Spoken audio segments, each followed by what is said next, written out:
everyone, and welcome. My name is Andy Burningham, and I am with Fiddle Inventory Management Software. And I'm excited to have a special guest with us today. We are going to put him on the hot seat and ask him 3 questions for any CPG brand or any contract manufacturer out there from his experience that he can share with you and help you in your business to be more successful. And I'd like to welcome my special guest, Dustin Finkel. Dustin, how are you, man? I appreciate it. It's me, Andy. I like being on the hot seat, although I am standing, to be fair. I got to get that good energy going. And then I like being special. So it's worked out. But I'm excited to be here. And, I think one of the great things that you're doing is trying to provide some valuable information to smaller brands as they're looking at co-manufacturing and other things. So I'm hopefully will be a bit of help to these guys.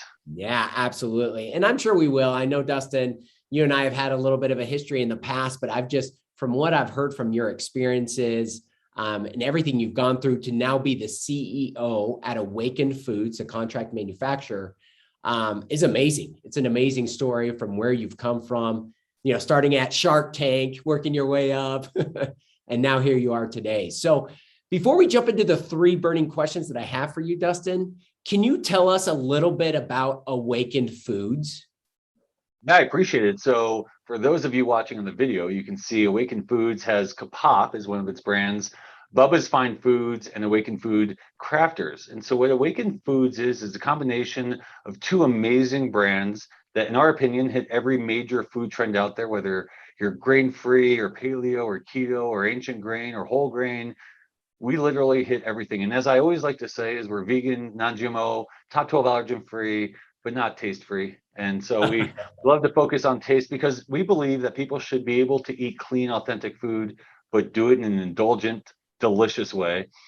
But the factor that's a bit unique about us is we added a manufacturing operation we call Awakened Food Crafters.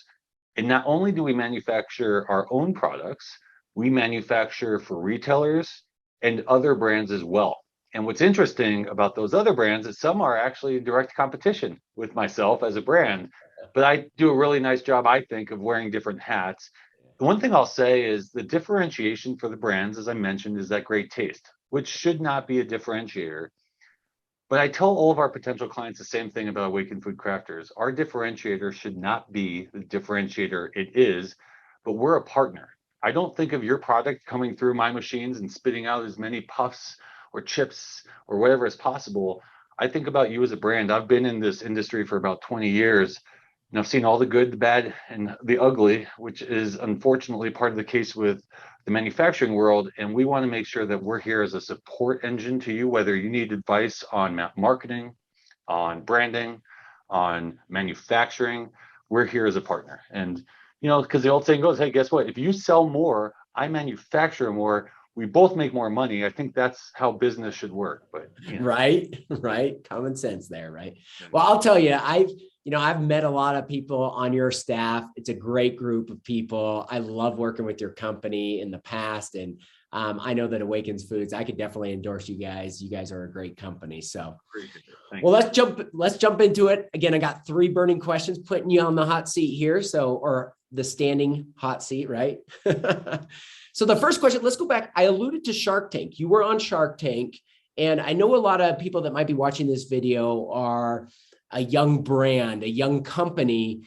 And what they needed to do is they need a hustle, and they're looking at raising capital from investors. So based on your experience, what advice would you give them as they're doing different rounds of fundraising?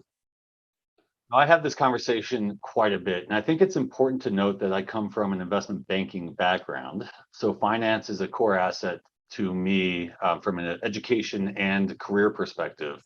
But I also think it's the biggest gap that I find in companies that I am mentoring, I sit on the board of, or that I'm counseling for private equity companies, is there's a lack of financial wherewithal in these companies, right? So how did you come up with that forecast? Where did those numbers come from? What's driving your sales? What are the risks to your sales? How do you think about the growth? And it's kind of shocking when you see some of the models of these companies, and it's very rudimentary, straight line or hockey stick growth typically. There's not a number on my P&L, cash flow statement, or balance sheet that probably, and probably I'm too far off the radar, but does not have 3 or 4 separate pages that dictate every single assumption and how every single idea that we're driving into our P&L comes from. And I genuinely run my company with a P&L and cash flow mindset. Okay. Ultimately, as a small company, that's all that matters. The P&L tells a story, right? Go down the P&L. The first line item is sales. Well, there's a lot of stories in sales, right? The next line is trade. How do you think about discounting those sales? The next line, and I'm kind of being big buckets, but the next line is COGS, cost of goods sold. Think about all the impacts to your cost of goods sold and the impact that has to your margin, your gross margin. Then there's gross margin versus net margin.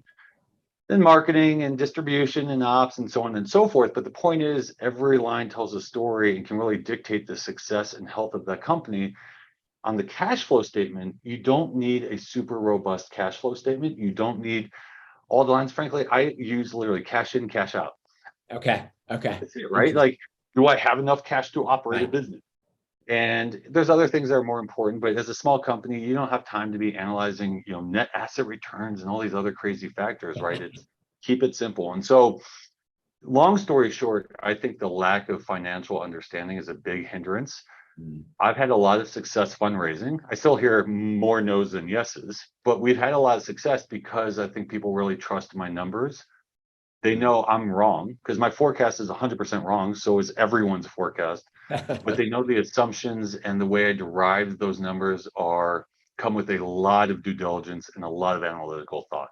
Yeah, good. No, that's very good. So would you say that it's important for somebody to, like, if they don't know their financials very well, that they get somebody that can help them nail those financials for the round of investing to get funds? The answer is probably simply is yes. I would argue as the CEO of a company, you need to understand your numbers. You may not need to be able to do the modeling I can do and the crazy fun Excel tricks that I geek out on and things like that. But right. I will tell you, if you don't know your numbers, you should know your numbers as well as anybody in the company. Now, I'm not talking at the 3 levels down, but you should really understand the key drivers, those buckets I just talked about, right? Yeah. Sales, COGS, distribution, things like that. You should understand what's driving that, because at the stages of companies like mine and others, those are the deal breakers for a company. And again, it tells a story. And so, yes, if you don't know how to model and you need support there's plenty of outsourced CFO groups or accounting groups, and absolutely use those. But you better understand those numbers, because if you're on stage, whether it's one-on-one with an investor or in front of Shark Tank, you need to know that. And if you watch my Shark Tank episode, I got a lot of credit for really knowing my business. Yeah. And I think that really differentiated me, because I could talk. You can ask me any question about my business and I know the answer. And that holds true to today. And I'm not going on Shark Tank tomorrow, as far as I know. So no, that sounds great. No, that's great advice. No, thank you for that. So question number 2 that I want to ask. So when brands are scaling and they're looking for a contract manufacturer like you, what are some critical items? Because a lot of these brands, they're young. They might feel like they're being slighted by a big player that's bringing in a lot of volume to this contract manufacturer. So what can they do to get more credibility with their contract manufacturers and gain some traction? That's a great question. And I hear that quite a bit. And I dealt with it myself. I mean, candidly, I came into starting my own company a bit differently than most. I'd had 15 plus years of experience and had all these great background that I thought would, jump me to the top of the line. And I still dealt with a lot of those issues. I think here's the reality. And it's not pretty, but it's the reality, is that co-man space has consolidated quite a bit. And it is very hard for small companies to get co-mans to pay attention to them. That's first and foremost. And that's part of the reason we created Awaken Food Crafters, is because I believe there's a white space to service these smaller companies. Not only the big companies, but the small companies as well. That's number 1.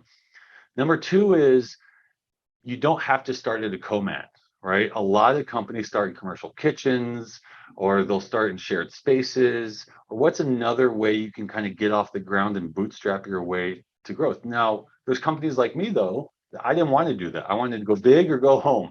I wanted to go fast.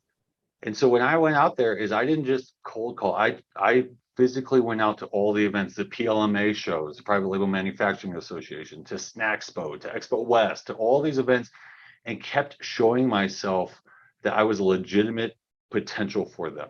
Because there's nothing like being in front of someone and saying, okay, say no to me to my face, but because I'm going to tell you why you're wrong and why you should take a shot on me. And that really, believe it or not, works. It kind of goes back to that raising the money piece, is being out there in front. Now, I'll jump back to that for 1 second, because this works with co-mans also, is I would do this thing where I would say, hey, I'm going to be in Cincinnati tomorrow. I have another meeting. Can I set up, half an hour of your time, since I'm going to be there anyway? Yeah. And more people are likely to say yes to that than if you're like, hey, can we book a time and I can come out? They don't really do that. They would say yes, and then I would book a flight to Cincinnati. Yeah. So, Andy, that's and same with co-man. So you're really kind of putting a face to the name. The second thing I would say is they want to see some capitalization. So I don't need to see all your books, but I want to get a sense that you're ready to spend some money behind this investment. Not with me necessarily, but I don't want to invest all this energy, effort, and time in getting you up, started, going, and then you die 6 months later, right? So you have the right capitalization. You understand what you're doing. Right. And half the companies I talk to, honestly, I give them counsel and like, here's what I would do for the next 6 months, even if it's not with me, because it's going to set you up better for success. And hopefully you remember that advice I gave you in 6 months and you come back to me. The third thing, and I've heard this from a lot of other co-mans as well, is the amount of clients that come and don't know or have any idea how their product's made. Wow. And, whether it's you don't know how it's made, you don't know the process, you don't know the specs, and some issues become because you've had a prior co-man who didn't share that all with you, but you really need to know, no different than your finances, how your product is made. You need to be the expert, or at least have someone there that really is the expert. Because if you don't know how the product's made, how am I going to know how the product's made, right? Unless you're starting from scratch and we're doing R&D, that's a different story. Yeah. But if you have a product and you're like, hey, I got this great product, I want to work with you. What machine's it made on? I don't know. How's it, what are the specs? I don't know. And that's one I haven't seen as much personally, but I've heard a lot of feedback from other leaders in the co-man space that that's an issue that they deal with quite frequently, because they had an R&D firm build it. Then the R&D firm worked with a co-man, and now they're trying to find a new co-man, and they genuinely have no idea. It's like, oh, it's a cookie. Yeah. Okay. Some other things that I see that could really help is make sure that you find people that can validate the concept for you. And so that can be names of investors. Names go a long way, like, hey, X person's involved, or this person's behind the company, or here's how I'm going to validate this in market. What are other ways you can demonstrate validation to the co-manufacturer so that we're not wasting our time and you're not wasting your time either? So those are kind of the 3 or 4 big things that I would focus on. Ultimately, though, here's what I would say. If you have a call with a co-manufacturer and they treat you poorly in the beginning, they're not going to get better. If a co-man says, hey, look, I had plenty of these conversations that were great, but in the end they're like, you're too small or you don't have enough volume. Okay, I can respect that. It's frustrating, but at least they treated me with respect. Yes. If they start poorly, they're going to end poorly. And I would be cognizant, because I think there is a little bit of arrogance in the co-manufacturing space because of the consolidation and the lack of capacity that's out there in the marketplace. And ultimately that's going to change. And hopefully the ones that did it right will win, like Awaken Foods, for instance. There you go. Well, listen, I think there's so much to take away from what you just said. And I just want everyone, whoever's watching this, to know that, like, I know from your personal experience, and we've talked offline about this, like, that is a big issue. And you have experienced that pain in your career with in a previous life, if you will. And this is how we're at where we are today with Awaken Foods. And so, great information that you shared. It's interesting, Andy, and I hesitate to say this, but I will. Referring to what you're referring to, the struggles I went through, right? The struggles I went through with co-manufacturing, I thought my struggles were really bad and, it was tough. And what's horrifying to me, honestly, is how many clients I talk to from multiple co-manufacturers that share similar stories. Yeah. I mean, it's not always the case. By Sure. no means is it always the case, but I hear it more than I should, and it's Yeah. definitely disheartening because I do try and live by the business golden rule at least, right? Yeah. And Yeah. I want people to treat me with the way I want to treat them, and ultimately we work together. And so Yeah. I tell people all the time, I'm going to mess up as a co-man. There's no doubt about it. I will mess up. Something will break. Something won't work. We're going to miss something. But I also guarantee you I'll do everything in my power to make it right for you. Yeah, So. that's awesome. No, I appreciate that. Transparency is huge, I think. Yeah. Well, listen, last question, and then you're off the hot seat. And that is, so let's say somebody, a young CPG brand, or it really anyone, you could be the contract manufacturer, you could be a CPG brand. Like, what makes a good partnership then? If they're together, like, what are some of those like things that makes them clicking on all cylinders? Business is good. What is something that they can do to form a great partnership? Yeah, I'm going to probably use some cliches to start, and then we'll kind of dive in a bit.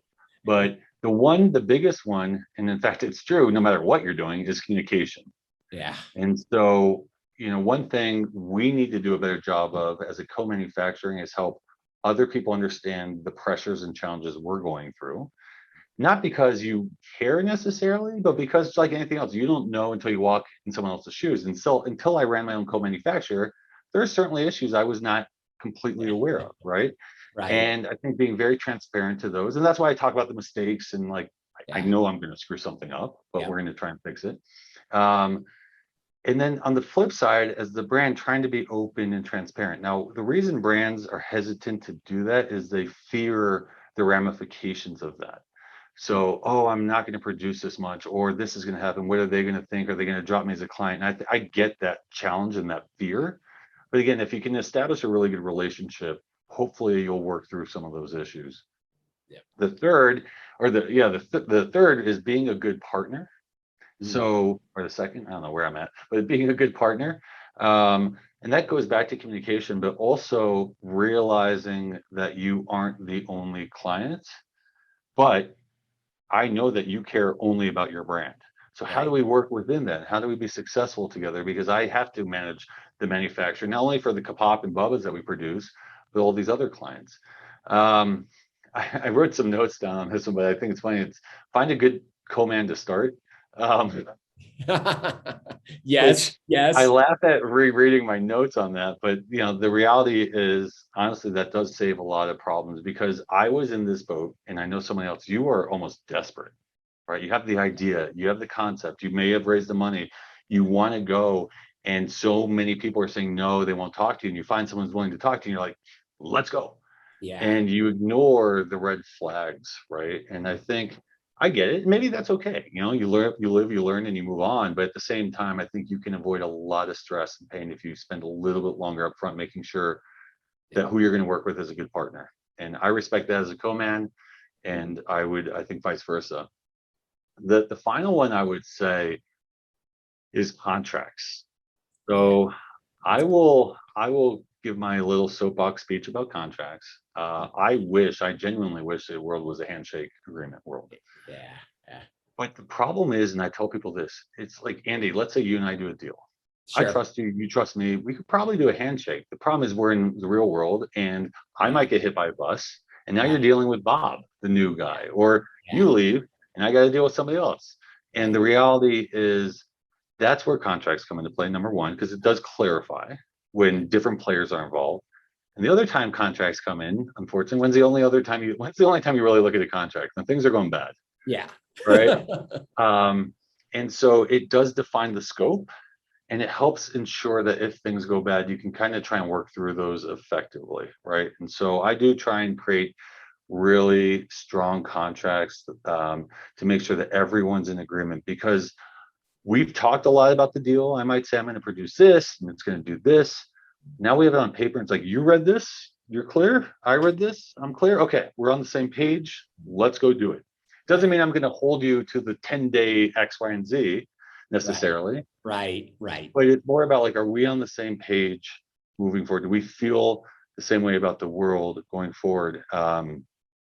And that's where I would spend some time making sure you feel good about those contracts. So yeah. And I think, to your point earlier is that if you feel desperate, that could be an easy step to overlook, hey, where do I sign? Right. Let's just get this done. I have my product. There's buyers lining up. So we need to get this out the door. So you're right. I mean, that's something that needs to be very clear from the onset so that you're both in the same page moving forward. So yeah, great. it's another red flag. I have my contract, and I probably shouldn't say this, but there's everything's negotiable to a point. I may get to a line that I don't want to change, and vice versa.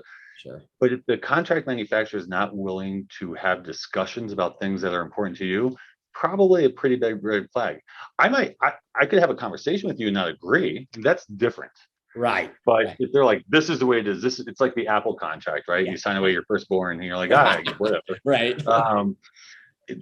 There should be a relationship started from day one. And I do that whether you're a startup mom and pop, I will have a conversation about my contract, to literally big Fortune 100 CPGs and everything in between, because what's important to you is different than what's important to a different client. And my generic contract is definitely not going to solve everyone's problem, one size fits all. Yeah, that is a great point, and a great way to end this segment. Thank you so much, Dustin, for your time, sharing your knowledge and your experience. Excited to see where Awaken Food goes from here. Check them out. They're a great company, great contract manufacturer. Also, any questions about inventory software, check out Fiddle. I appreciate you watching this, and hope you have a good one. Thanks.